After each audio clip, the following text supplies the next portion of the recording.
Okay, this is just a work in progress. Let's say I'm going to add one here. All right, so kind of thinking in very general terms about the relationship between entities. And so, part of what I want this to lead towards is this kind of an insight as to how civilizations behave and kind of politics in general, and the distance between ideology and reality, I guess you could say. But, rather than just observing political activities and events, it seems like a more substantial model would be one that is derived from biology. So if we think about how entities interact, let's say each one of these circles is an entity. And that this background here is kind of a field of environmental gradation, right? So you could just sort of say like, extreme cold, extreme heat, right? Dryness, moisture, what have you. Like all the variations, it's just sort of a general representation of variability in environment. And you have kind of this sweet spot somewhere in the middle, actually, yeah, I guess, that's probably not a bad way of thinking of it. So you have this kind of center line, and that's, let's say, like the Fertile Crescent, where it's most hospitable to a given form of life. Fertile Crescent, of course, is referring to humanity. But you do have life at the extremes, right? It's just that there's not a lot of, let's say, overlap, right? Whereas here in the where most of the action is, there's a lot of interaction between the various forms of life. So, I'm thinking of this as kind of like an immune system way of referring of like a model, basically having to do with the immune system. So let's say like you have an entity which has the most amount of power. So the size of the circle is kind of the amount of power.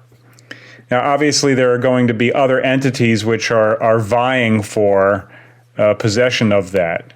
I mean, even, something with less power, there's going to be something trying to attach to it, right? And that's essentially what happens with the body, right? The body, it has a certain amount of vitality that other things can sap from. So that's what, a lot of disease is basically some other organism starting to take over in the body, right?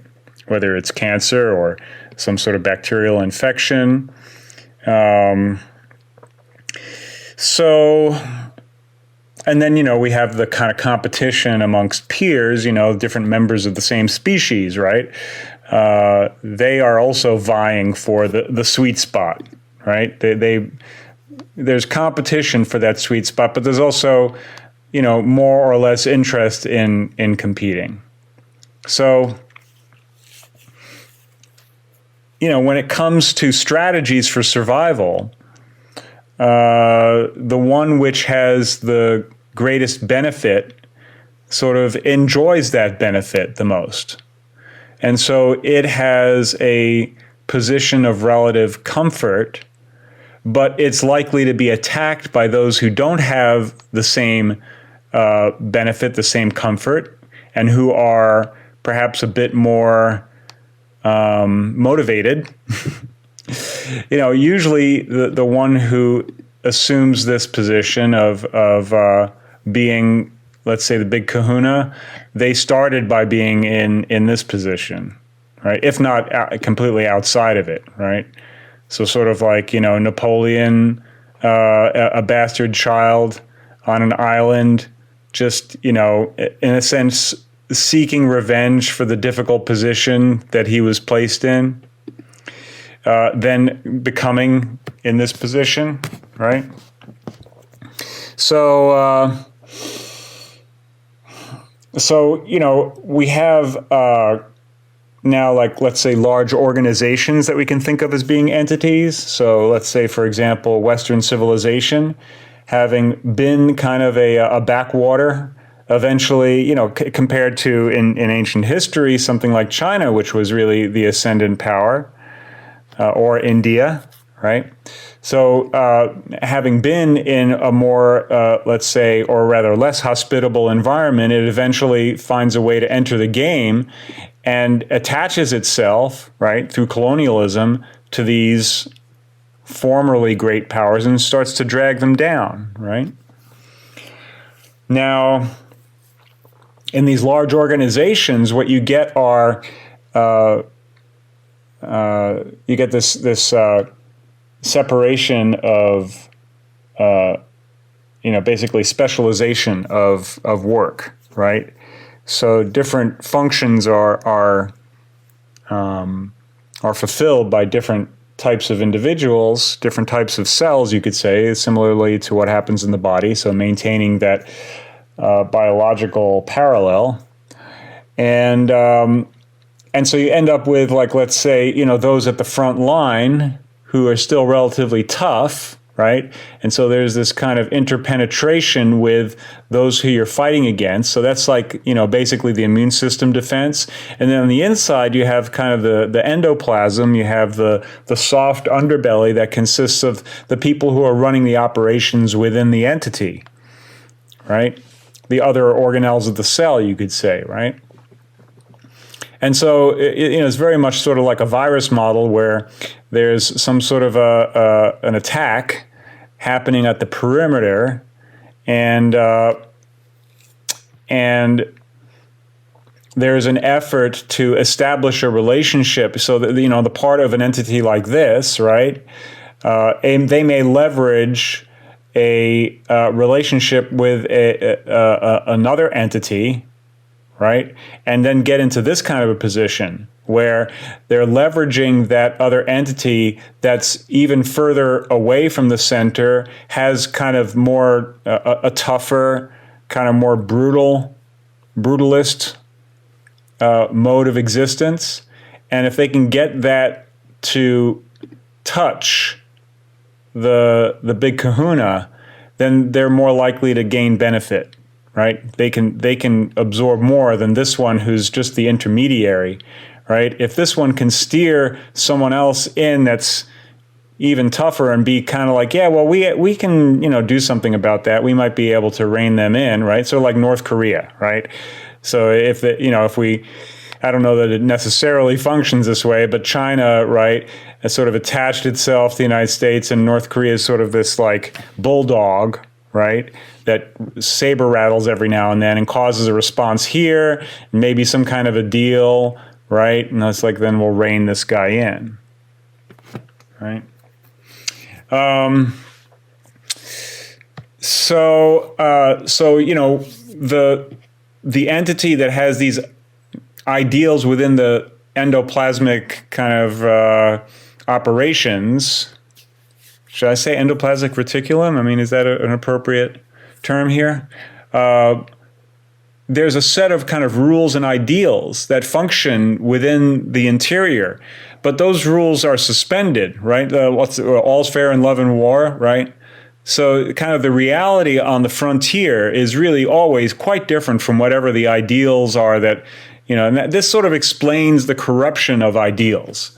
So, the hypocrisy is essentially the extent to which the reality of the permeable membrane has actually penetrated to the interior. Because the games that are necessary in order to play with the bad boys who are out here, like you might even get a few of these guys wandering in here, right? They might find, like a Napoleon might end up somewhere in here, a warlord, right? That might eventually promote them to this kind of a position. And so the viciousness necessary is something that, civic society can't handle. Right, the rules in order to maintain a smooth functioning society are basically the opposite of the rules necessary in order to prevail in the harsh reality. Because it's essentially cutthroat here, and it's a cooperative here, right, in the center here. Yeah, maybe I should make this should be a radial gradient. right? So you could say that it kind of gets darker as you get to the edge, and there is this sort of lightness at the center, but it's dependent upon the barrier that surrounds it, right? That lightness can't exist without the protective layer of that vicious exterior, which is why every nation needs, in order to survive, it needs a very, very tough military. But the extent to which that tough military has to actually act in the world is the extent to which this light becomes dimmed as well. And ultimately, you could say almost disappears, right? And just kind of becomes a reflection of the viciousness at the exterior, which you could say is sort of part of a natural life cycle. That's sort of the progression, is that darkness eventually penetrates as more and more things attach to the entity and drag it down. It's kind of just an inevitable process of being worn down through the process of life, right? So let's say we're somewhere in this middle zone, right? Now, what is the way of avoiding this circumstance? So the way of avoiding it is to not fight, is to go gently into that good night, right? The light gets brighter when you don't resist evil, which is literally what Jesus says, right? Do not resist evil. So you don't create the fighting on the edge, right? Which doesn't create hypocrisy on the inside. You allow yourself to go. It's if you don't fight, then they can just feast off your body. It's all good, no problem, right? Just take it. Go ahead. And then you're the innocent victim. There's a Girardian insight into the story of humanity, the story of civilization, which is that the victim is innocent, and that ultimately this is the only thing that undermines the power of the aggressor. So the darkness can only be lessened by the willingness to die. Let me be 100% clear here. I'm talking about in the face of the threat. In no way am I talking about some kind of suicidal mission here. One can be in the midst of absolute chaos and danger and never be confronted with the ultimate threat. That can happen, right? So what I'm discussing here is the moment of threat, the moment of aggression, and how one responds to it. And also in preparation for it. Because typically the preparation for aggression is to be able to summon aggression yourself, to be able to summon violence in anticipation of violence being visited upon you. But in this instance, the preparation is to summon peacefulness in the face of violence. So this is in no way suggesting any kind of a death wish. This is precisely and explicitly a insight into conflict dynamics and how the good is preserved, how the light is preserved, and how to prevent life from entering the realm of darkness, which is to say, to be willing to exit life. Now, there's an interesting twist here, which is that, of course, the warrior is someone who is eminently willing to risk the end of their lives. And so this isn't really fully addressing some of the details, some of the questions as to what the meaning of violence is, because you could just say, well, once the willingness to die has been achieved, then, may the best man win, if you like. So it's kind of like the samurai already dead concept, where they have the notion that death is honorable and not to be feared, and that what you're doing is fighting for the preservation of a way of life, fighting for the preservation of the people who you care about. And I'm not going to eliminate any of that as a real possibility. One can imagine that all of this has to do with the state of mind, and that if one is completely clear in one's purpose, then certainly defending something greater than yourself is a noble way to go.